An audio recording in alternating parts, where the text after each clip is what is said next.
Right, hello all, and welcome to the Community Engagement Volunteering Office's first webinar in our community speaker series.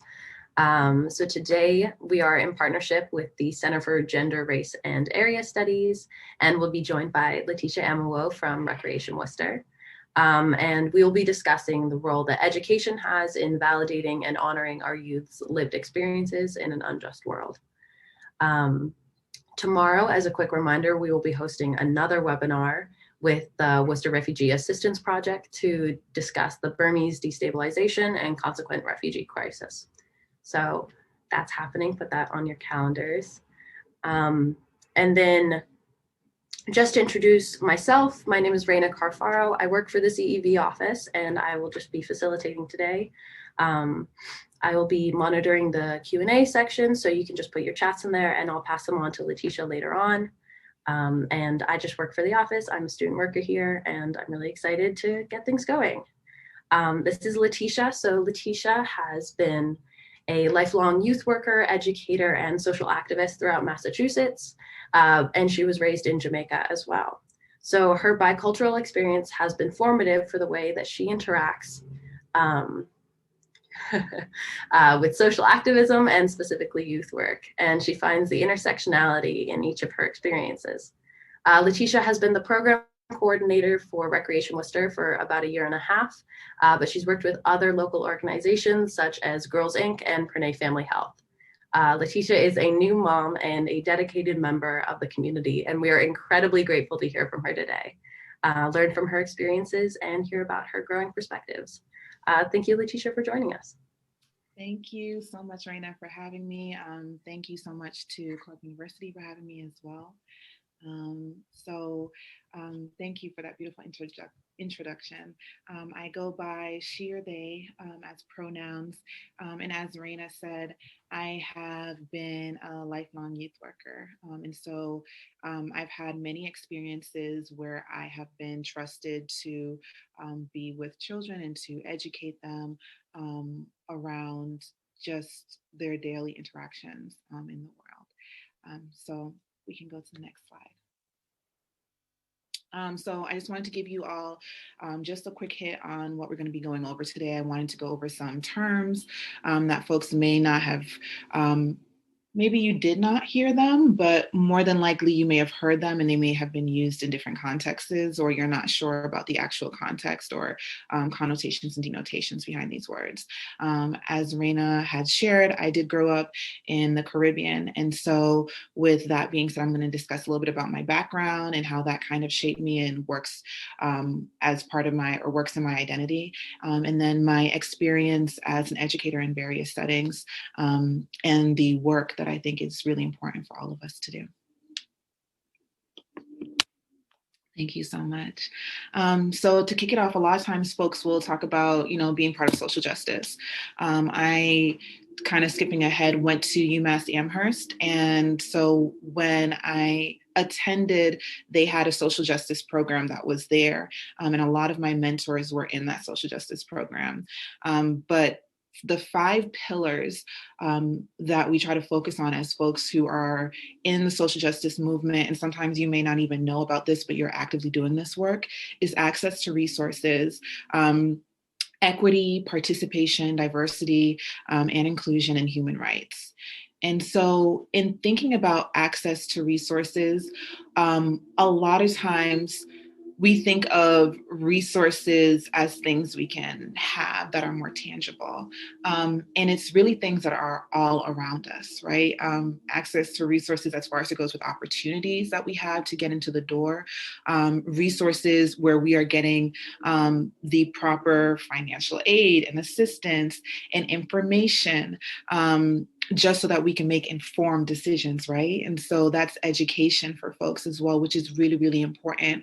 Right now in Worcester Public Schools, I believe we just won the fight with getting a comprehensive sex ed education curriculum going in some capacity. And so even that, the information, having the information so you can make informed decisions is so vital and crucial. And also to adequate healthcare. There are so many places in our country, in the world, where folks don't have access to vital healthcare. And so with that being said, the smallest things result in these huge consequences in their lives, and sometimes may be fatal.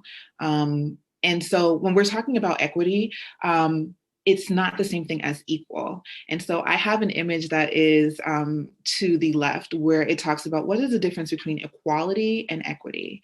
And so with equality, we are talking about, well, everyone gets the same thing, right? And that doesn't work, because as you can see in this picture, everyone doesn't need the same thing. That's not addressing people's individual needs.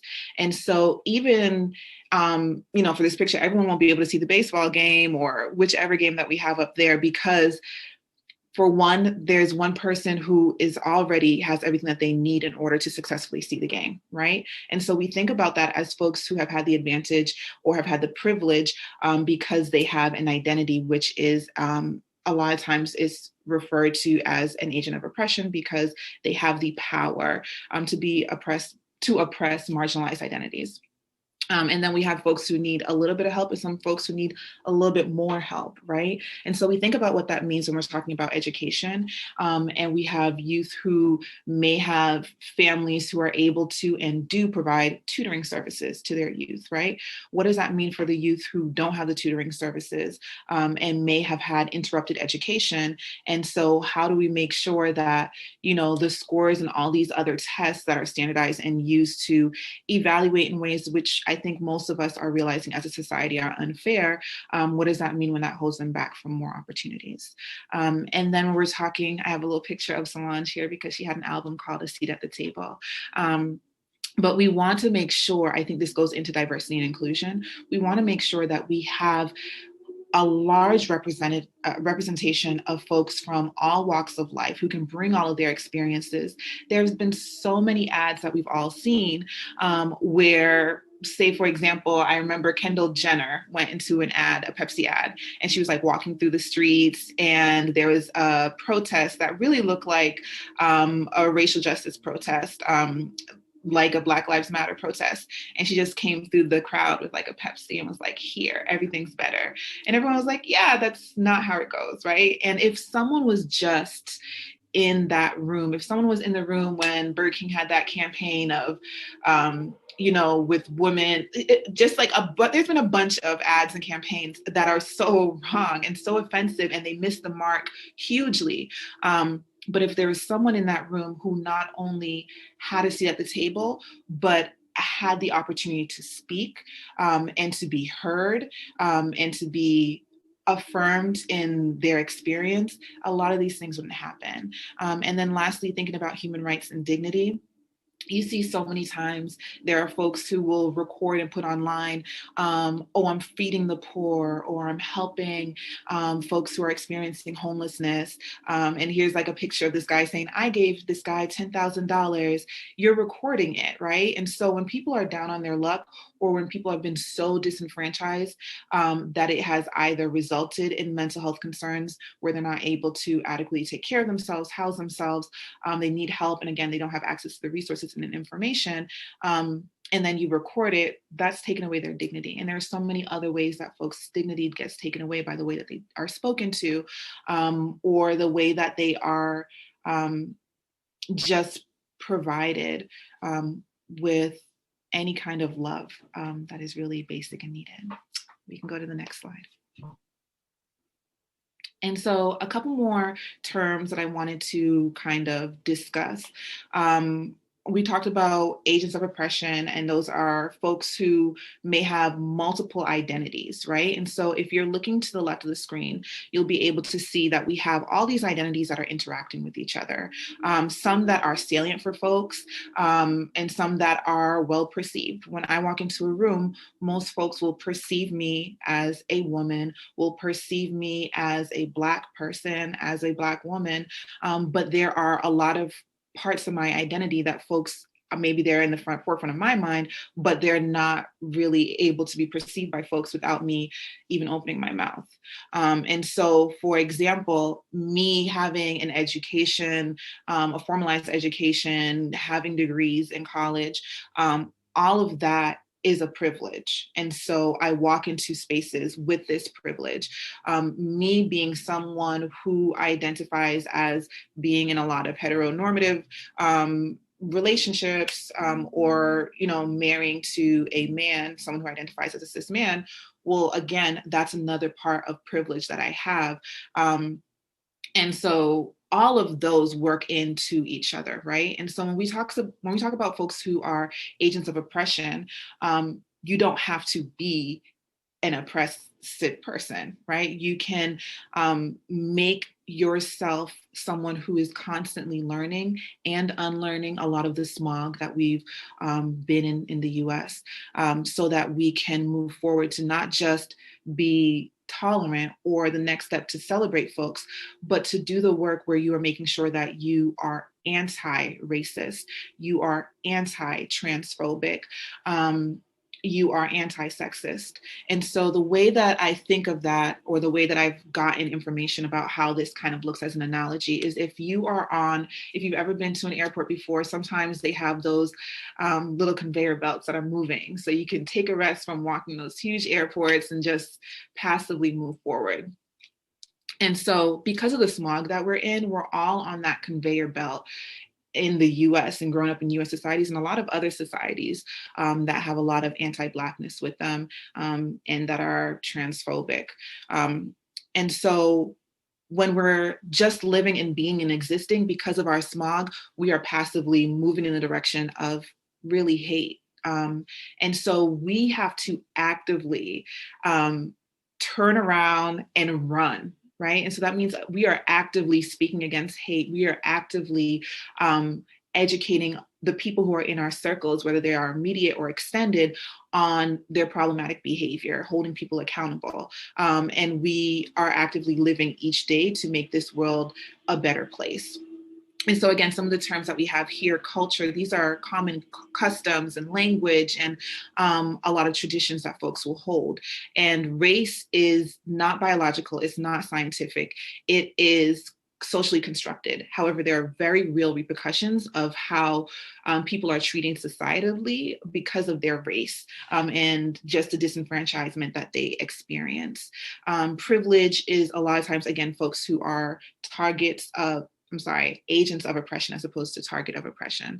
And then racism is this power plus race, right? And so you are having a power to be an oppressor and you're using that in a society that endorses that. Now, with that definition, folks of color cannot be racist because they don't have the power. We don't have the power. We can be prejudiced. We can be hateful. We can be bigoted. So I want to make sure that all of those things also are hurtful, right? It's just that, for a very clear example, there was a police officer in, I believe, Minneapolis, who mistakenly shot a white woman. He immediately was sentenced and put in jail for about 12 years, I believe. And so we saw that in Minneapolis, there was still days that we went without knowing whether or not the police officers who murdered George Floyd were going to be put in jail and held accountable. And so there are many, many, many examples of that, where we're seeing that even though folks can do things that are hurtful, harmful, even fatal, people of color are usually held accountable for these actions. And then oppression is this weight that we have, right? And there has been studies, I read an article by The Guardian where there was a 25-year study with 800 Black folk, and it showed that we have a life expectancy of up to 20 years less. And it is because of all of the racism that we experience. And so they found that folks who experience a lot of racism in their teenage years went into depression, had high counts of depression, threefold of their white peers in their 20s. And then again with the life expectancy. And then, that's a lot when you don't feel worthy of having opportunities that then translates into what you strive for, but then also what you're able to achieve because of the reality of the world.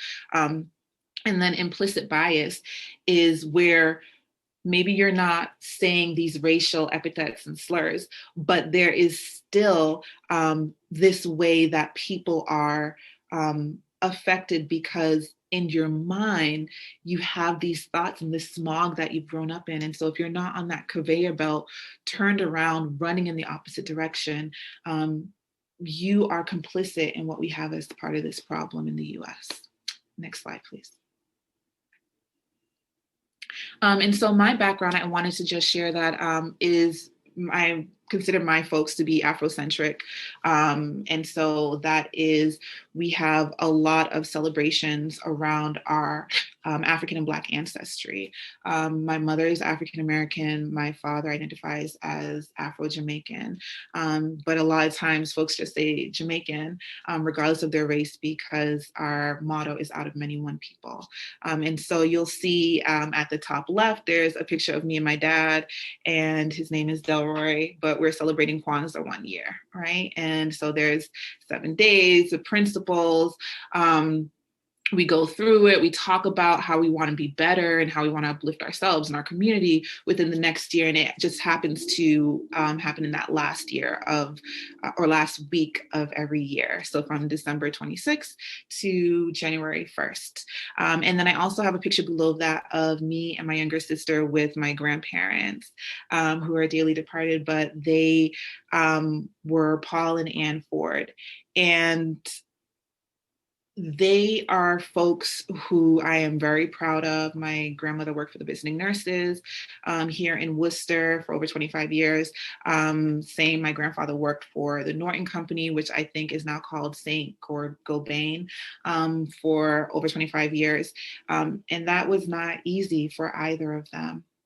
My grandmother, a lot of the, let me go this way, a lot of the identities that I have, which I see sometimes being exoticized, were shameful when I was growing up. And so having conversations, even as being someone who was Indigenous, formerly referred to as American Indian, my coming from slaves, those were conversations where a lot of times we're shielded from the children in the household, like myself, and we're had behind closed doors or family secrets,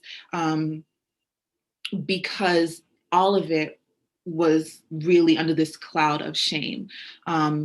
Even though it shouldn't be. None of us should be made to feel like our who we are is shameful. And that is included for our queer brothers and sisters and folk who are in our community. So, you know, they would call folks sharecroppers. My grandmother used to pick cotton. And I think that's important to say because a lot of folks will try to, who are really about sweeping things under the rug, will try to say that slavery happened so long ago. But the fact of the matter is that even when slavery was abolished, years went where some folks were not given the information, right, a resource that it was abolished. And so they were working for more years. And then, well, now you're still Black, even if you are released from being forced to work on these slave plantations. And so if no one's hiring you, you're told, well, you can continue working here and you'll be fine. And so for some folks, they were paid, right? These weren't real livable wages or anything like that. Like you can actually get off and go and do your own thing. And for some folks, they were told you can continue living here and have a roof over your head and continuing to live as a slave, right? And so when I remember my, I guess you call them great aunt, but my grandmother's sister came into town once and was like, oh, remember we used to pick cotton? And they would call her Riri because her name was Anne Marie. And so she was like, oh, that never happened, right? But when you hear so many people say it, and even though these things are shushed, well, there is truth in that, and you understand that there's this shame around it. And so in going into education, I don't want there to be shame around my identity or for other youth who come in as immigrants or who come in because they're in this place that has anti-Blackness in it. And so when you look to the right, my folks really embraced our culture. We had a tapestry of Bob Marley, who is a huge spiritually enlightened musician that would perform a lot of times in the 80s, reggae music. And we are also underneath there visiting our homeland after Jamaica, after we had returned to the US and been here for like 10 years. You can go to the next slide. And so when I was moving to the country, before that time, I'm going to start with the picture that is at the top. It is so funny because as I look at it, I see my daughter looking so similarly. But in that picture, I was probably about 3 years old, right? And even though I was really young, it's a Halloween party, my father's holding up my baby sister at that time. Only 2 years from then, I'm in a classroom and I have a teacher telling me that, well, Christopher Columbus didn't mean to do the things that he did, right? It was an accident. And so I remember going home and telling my father that, and he was like, oh no, we have to move to Jamaica. Because as we're going to talk about a little bit later, there have been these constant efforts to sweep under the rug the resilience that Black people, people of color, immigrant communities have had to endure, the assaults on their language, their culture, their ancestry, and just the truth, right? And so in moving to the islands to continue in grade school with my education, we learned about not only slavery, but we learned about our indigenous folk, the Taino, which when I was growing up, they were referred to as the Arawak. And if you see under the picture, you can see the coat of arms for Jamaica, which says out of many, one people underneath there. And so we learned about our indigenous folk. We learned about yes, the settlers, but we also learned about the Pan-African diaspora. And so there is this opportunity for educators to not just talk about these times of immense pain and hurt and maybe guilt for some folk in our history, but to also talk about the upliftment and to celebrate the resilience. If you see right over the Jamaican flag, we have our 7 national heroes, or 6 national heroes and 1 heroine, right? And these were all folk who were celebrated as national figures in the country because of their resilience, as maybe they led these slave rebellions, or we have white folk up here too, right? And so we have about 3 white folk out of, which is almost half of our national heroes, who would work for in the country as politicians for the most part, or abolitionists, to move us toward human dignity for all. And that can be acknowledged. I know that when I came to the US, I learned of folks like who were really dope, like John Brown, and bringing his sons out to do these rebellions and to sacrifice their lives as they were doing it. And that can happen. And there's always ways that we can celebrate this, right? At the top of the screen, and talking about out of many, one people, we have a country that is 90% of African ancestry in Jamaica. However, when we were in the classrooms, there was representation of folks from all over different ethnicities, right? We have folks who are East Indian, who are in Jamaica, and we have a lot of the culture that we owe to a lot of the East Indian population, including, you know, our curried chicken is something that's big, but also parts of our language. And there have been great folk who have been Miss Jamaica of, I think, 1997, who, again, we can celebrate all of us in all of the ways and forms that we come. And so when I was over there, it was quite strict as far as it went with, you know, what you could wear, the uniforms. And so some of the things I put up there, there was no makeup, certain hairstyles you can even wear. And a lot of times we were more encouraged to, I guess it would be assimilating with European culture. And so if your hair was natural or locked in Jamaica, it was a lot of times folks, when I was growing up over there, you were told that you were unkempt. I just locked my hair and I'm a grown person, but a lot of times my fear was that, again, in Jamaica, in certain churches, especially in the rural area, you're not allowed to enter with locked hair. And so we have another picture of a woman down here called Louise Bennett. And Louise Bennett was seen as someone who helped Jamaicans start to embrace our local dialect, which is called Patois. And even calling something a dialect versus a language is very political. But the reason why she was uplifting that is because we weren't allowed to speak Patois, our native dialect, in schools. You could get in trouble, punished, disciplined, a little whooping, all of that would happen. And in some places you were responsible for singing to the Queen. And I think of myself as being in fourth grade, and because we were in a Christian school, I wrote a play for the Christmas time play. And so it was a nativity scene where you have Mary and Joseph and the baby Jesus being born in the manger. And Jesus is the, for folks unfamiliar, seen as the savior and really the pinnacle of the main person and being around the Christian faith along with God. And so I was told I had to rewrite it by my teachers, right? They told me I had to put it in English. And it's because we were seen as improper in the way that we came with our native tongues.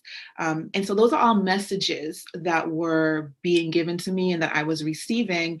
And so even though I knew how to speak with a Jamaican accent, as I moved into high school, I thought, well, I have to use my American accent more because that will be seen as proper and my teachers will like me more. And those messages were being given to me implicitly. You can go ahead to the next slide. And so when I moved back, I was pretty much in shell shock when I was like, oh, we don't have to wear uniforms. People are wearing makeup in school. I see fingernail polish on folks, like all of that midriff. People were cussing in the hallways. I was like, oh my goodness, this is a lot for me, right? But with that being said, what I also realized was that I was hypersensitive to microaggressions. And probably another term that I should put in my glossary, where we have these experiences that, although they are not outright racism, they are forms of racism that have these implicit messages that are sometimes dog whistling. And so folks of color experience them or hear them and feel them maybe for their white counterparts and peers. And so all of that was happening. And in high school, 15, I didn't have the language for it, but I felt it. And so again, I say that to say children see what is happening around them. Students see what is happening around them. And so again, even though they don't have the language for it, they feel it. And it has real repercussions and rippling effects of their lives.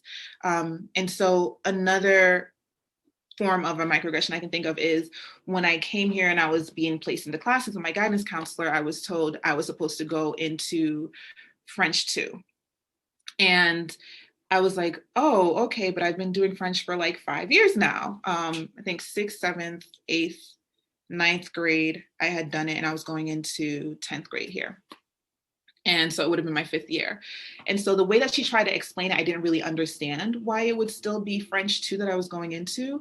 And then when I entered into the classroom, I saw that all of my classmates in that specific class were a year younger than me. So I'm a sophomore, but there's these first year students who are in there who had French like 1 year in middle school. And I, again, didn't understand why. And it was because essentially it was thought that, well, you came from another country. So even though you were given this language, and even though my teacher came from Martinique, which is a French speaking country, I was told that it wasn't enough. Right. And so there's these messages that I'm receiving here that my education, all of my work is not enough, even though I was at, this prestigious school that you have to take an examination, 6th grade to get into, et cetera, et cetera. And so another time when I experienced this microaggression by a teacher was my favorite book of all time is called The Cloud with the Silver Lining by C. Everett Palmer. And I like dramas, right? So it doesn't have a happy ending necessarily, but it's like one where you're at peace. But one of the chapters, I think maybe chapter 7, it was like called Pyrrhic Victory. And that happens or comes from the King Pius, who sent all of his soldiers out to war and they won, but they only came back with a couple soldiers, or most of the soldiers died off. And so in the end, his kingdom, his society couldn't continue because they couldn't have folk they kill off half the population, right? And so it's basically a Pyrrhic victory is when you've won, but you won a battle and not the war, essentially. And I remember bringing that up in English class, and my English teacher said that's not a word. I was like, oh, yes it is. I was like, yes it is. I know that. I learned it 3 years ago. And he had this huge dictionary up in the front of the class. And he's like, okay, well then come up here and show it to me. And so I found the word, I showed it to him, and he was like, oh, I just never heard that. But instead of him saying, I've never heard that, let me look this up. Teach me, because as educators, we're supposed to be able to feel like we can learn with and from our students and our youth that we're around. It was, you're wrong, right? And so even in going to college, I had so many experiences where I would see so many of my peers who we would be having a kickback, hanging out in the house. The music is low downstairs, but because a couple of Black folk are congregating on the lawn, well, now the house owners have to be arrested. But it didn't make sense because the day before, a bunch of students, my white peers, had beer cans all over their lawn. The music is blaring, and because they're not on school property, it's okay. Well, we weren't on school property either, so what was the difference, right? And so I'm having these experiences of non-crimes versus crimes. And I did have a good experience where I had a bunch of really dope professors, many of them white, who, when I had my own times of being harassed by the school cops or just being wronged by others, they were able to come around me and to name a thing, right? And in this term, it was racism. And in talking about racism, it is not something that makes anyone inherently bad. It is really about diagnosing a hurt and a pain, an ailment that we have experienced in this society so that we can fix it as much as possible and move forward. Next slide, please. And so I went through AmeriCorps after college. I did a 2-year fellowship. And so I was at Nativity, and there were folks who were sponsors for the youth, and they were very wealthy. And the school model was basically we would be with the youth. They could come in as early as 7 o'clock, which would provide childcare for a lot of families who would may have to work a little bit earlier, right? And so you'd be there from 7 o'clock. The school would start, you could play, have activities for an hour. The school would start with devotion at 8. We go through academics until 3. And then we have the mandatory sports and clubs from 3 to 5. And then we would have kiddos, the first year kiddos would be able to go home, come back for, they'd go home for dinner, they'd come back for evening study, which would go until 8:30. My second year, they just put it straight through. So we provided the kids with food and for dinner, and then they would have evening study that went until, I think, 7 maybe. And it's hard because, sometimes things happen and folks are coming a little bit later, right? But there was this really cool part of it where they really wanted to get all these kiddos over to, they wanted to get all of them into these secondary high schools.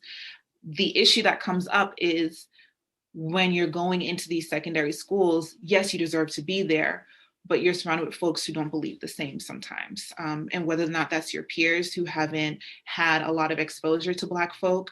And so again, what is now our responsibility as educators in that time period? when we see these microaggressions because we should know better, when we see these overt forms of exclusion because of someone's socioeconomic status, because of their race, we have to step in and step up. We have to call it out. And it can happen in a loving way. And also there are ways to do team building around this and have restorative circles. So all of that is really, really important to make sure all of these beautiful kiddos that were here have that experience, because it's, for them, they're brilliant. All of the kids that I taught, they can go to any school that they want to. But then we run into the same problem that we see in colleges with students of color, in jobs with people of color, is the retention. And so folks don't stay somewhere when they feel like they're not welcome and when people are actively doing things to make them know that. I read online the other day, a woman won a $32,000 lawsuit because the company wasn't telling her when they had pizza day. That's like, and it seems like something that's not that big, but when you're doing it and you're saying you can't sit with us in these adult jobs, which I've seen in adult jobs and spaces, right? That's okay. Yes, that's immature, but there's a deeper reason behind it if it's happening to folks who possess certain identities, whether that's immigrant identities, people of color identities. You can go ahead to the next slide. And so I went from there because it was a 2-year fellowship, and I went to the city of Boston. And so I worked at the flagship school for the Up Education Network. And it was an experience that I had where we had a bunch of students of color, mostly students of color in my classrooms. And even though we had a whole bunch of students who identified as Hispanic and or Latinx, folk who are identified as being Black, our children were sometimes reading 4 to 7 books on the Holocaust, right? And so I think the Holocaust is an important part of the Jewish history, a part of European history, and absolutely a part of a lot of folks who are now here in the US, right? History as well. However, we're lacking balance if we don't provide any books to students to talk about MAFA, which is a term for the African Holocaust that occurred for about 10 times as long as the Jewish Holocaust.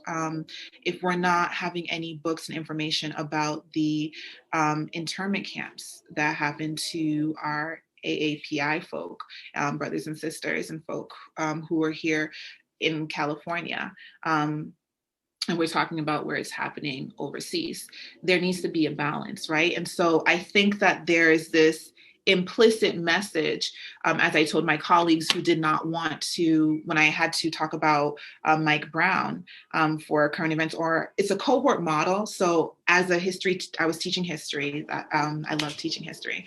But as a history teacher, I was responsible for making the current events topic for the beginning of school. And at that time, Mike Brown had been murdered. And so I wanted to make it about that and to tell our Black children, we see you and we want you to know that we understand this is happening. This is not right. This has been happening. And so let's make this space where we can talk about this. And it may not feel like justice is being given, but again, let's provide this space. And so I was sat down by my colleagues to tell me that that topic seemed too heavy for them to share in their specific history classes. And just like a lot of folks have said, if brown, Black children are not too young to experience racism, which we do at the very youngest of ages, they're not too young to talk about it. And so we're saying they're too young to talk about it in 7th grade, but that was around the age that in grade Tamir Rice was when he was shot and killed in Ohio, right? Within 10 seconds, or I think less, of a police officer showing up to the screen when he had a toy gun that he bought in a store. We had this high rate of expulsions of brown and Black youth, and it was put all over the place in a lot of articles. A lot of times they were brought up on it. And to see that and to be a Black person, the cognitive dissonance was so big that I was grinding my teeth in the evenings. And so I had this group of folk that you can see me in a picture with, and they were all dope. And I felt like I had the dean of students in there, the office managers in there, my cohort of teachers. One was a special ed teacher, Ashley. Another one is a dope English teacher, Drew. And then my homeboy, Kwam, right, who was in my wedding. And we all would act like an island to our children as much as we could, to love them and to talk about and provide spaces for all that was happening around them. Because in my mind, there is an implicit message that we're giving to youth that they don't matter, or if they don't see themselves represented in folklore, monsters are not represented. Their images are blurred, right? And so if we are not talking about representing or accurately representing our brown and Black youth, then we're kind of making them into monsters as well. All right, next slide. All right, so, I went off, I started doing larger policy. I was in Holyoke. There was a high case of a lot of English language learners who were being overdiagnosed as having intellectual impairments. Just in the city of Holyoke, a lot of folk were experiencing environmental racism. But I wanted to start creating this larger teacher pipeline where we had folk who were interested and in teaching and who were from the community and who had gotten intentional training around youth justice, education justice, to go out and be teachers. Next slide, please. And so again, in talking about making sure I went off and did a lot of policy change, I wanted to create teacher pipelines. I wanted to have conversations with districts about how they were disciplining youth, the ways that they were doing that, et cetera, et cetera. And now I work in the government. And also this picture is me being at the Frederick Douglass, but down in DC. But yeah, so that's like a form of me wanting to rejuvenate after having this experience of cognitive dissonance, and trying to do better and more. Next slide, please. And so this is a recent bill. I just threw this in here. It's the HB 0580. It's basically where in Tennessee, they're telling educators that they, if they talk about anything to do with systemic racism, they're going to take away their funding. And how wild is that? You're not even allowed to talk about this issue. And I think about in South Africa, where they had the Truth and Reconciliation Commission, where they talked about a bunch of the really messed up stuff that was happening in apartheid, so that we can acknowledge it happened, atone for it, and then we all together collectively decide how we are moving forward with it. We can't do that if we're saying we're just not going to talk about it. Go ahead to the next slide, please. And so in WPS, we have the superintendent here who there's a lot of work that we're all working with to get, these expulsions which had an overrepresentation of especially brown boys here in the city. And the suspensions, they were overrepresented in the school committee, as some of you may have heard.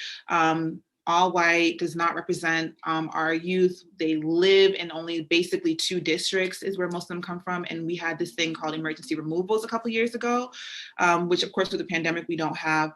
And I think we are not gonna have it going into the school year, but it was a way to say, okay, we won't track the suspensions and so that it's all these brown and Black youth who are being affected by it, or the expulsions. We're just gonna remove kids if they are an immediate risk.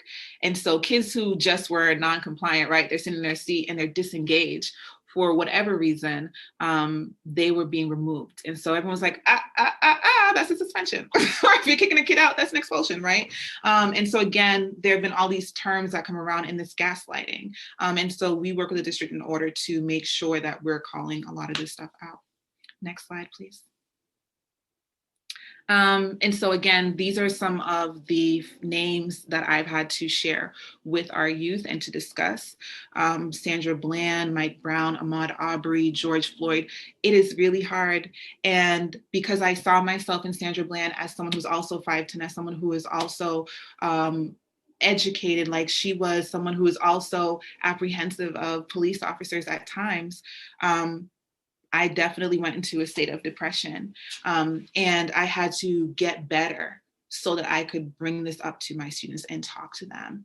And so for folks who this may not hit as close to home for them, we asked our allies to step up and to help us with this work, because it is very, very hard and emotionally draining. When we had the riot of January 6th, that was very hurtful to see, the response, where people are being escorted and walked down, no arrest happening in the moment when there was the cavalry was out there, when folks were doing a protest, a peaceful protest that they had to get a permit for the Black Lives Matter. Next slide, please. And so all of that, to share one of the opportunities that we have as hiring folk. This is part of the work that we do. Part of the work that I do is getting jobs for youth who are disenfranchised, come from multiple identities or various identities that have been marginalized, and folks who are actively anti-racist, anti-transphobic, who are looking to be allies and doing the work to do so. We want those folk in front of our youth, in front of them in the classrooms. I know that when I came back to Worcester in the last 3 years, I was like, I'm gonna go, be an administrator. I want to teach. I want to continue being in the classrooms. And it didn't go anywhere with me giving my resume to them in person.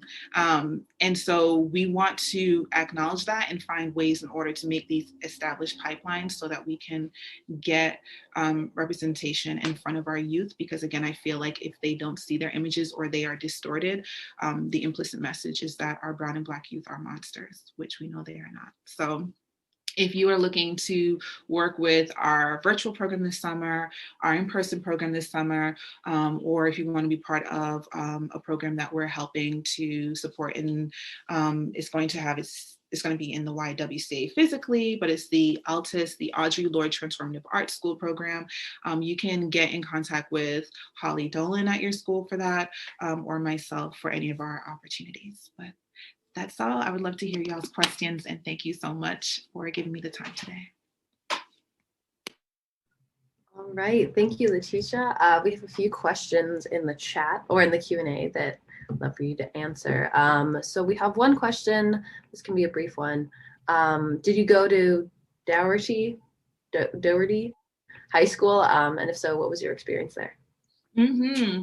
Thank you. Yes, I went to Doherty High. I was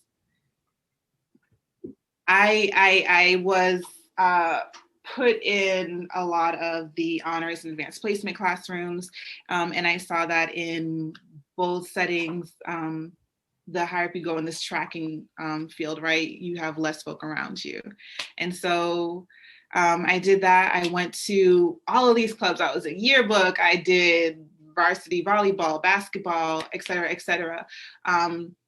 But to be completely honest, and especially in the context of this conversation, I felt a little isolated because I felt as though my peers, my Black and Brown peers, had gotten the message that if you speak a certain way, you do well academically, you are well-rounded in all the extracurricular activities. Then I kept getting this message explicitly that I was trying to be white, is what I was told. And so I think we need to really normalize that success is for everyone, not just our white peers. So, yeah. All right, thank you. And then we have a lovely member of the CEV staff who is asking, were emergency removals a way to avoid those trends showing up in the annual civil rights reports? Exactly. Exactly what they were, yes. All right. If anyone has questions, feel free to put them in the chat. We have a few more minutes here. Happy to go over for a little bit. But Letisha, I had a question. So I was wondering, how do students respond when their experiences are acknowledged and validated? Like, how do you see results in students' lives from the work that you do? Absolutely. So I say for all the students in the classroom, regardless of their race, there's definitely feelings of pain. Like, dang, that's really messed up. That's usually the reaction. That's really messed up. That's how things go. And then there's also this empathy that you have when you talk about it for, well, imagine these are folk who are experiencing their lives like this, are, Black trans lives matter as well. There have been a huge number of Black trans women who have been assaulted and murdered, and there's been no accountability for the people who have perpetrated violence against them. And so we want to talk about instilling empathy. So just as we say, you deserve dignity, your peers that are your friends deserve dignity, folks who may be around you that are carrying these identities that are marginalized that you do or do not know of also deserve dignity and respect in every way, shape, or form. And so we want to instill that in all of our students. And it usually is that they're very receptive to it. I had a whole class of youth who were giving me gender nonconforming pronouns they wanted to use when they were in 6th grade because I introduced them to it. I had an entire class at my all boys school that I taught at Nativity who were using the term partner as opposed to assuming folks were in a heteronormative relationships, right? It can be done. We can teach our youth this. And then, who they like. They didn't at the dance decide they're not going to dance with the girls that were there. But also having those conversations about respect and how you ask someone to dance with you, right? They take heed to it. Everyone wants to do well, including our youth. Thank you. And I'm just curious, how have you grown in working with youth work? Yeah. It's so rewarding. And I know that's cliche. It gives me honor to be in front of youth and to be trusted to speak with them and be stewards of their education and the principles that they can have, and the resources that they can, after I share, they distribute to their families. I have pride in it. I feel like a passion to do this work. So it's rewarding as it gives me purpose in waking up and going to do the work that I do. And it's hard work because we're working against systemic racism, right?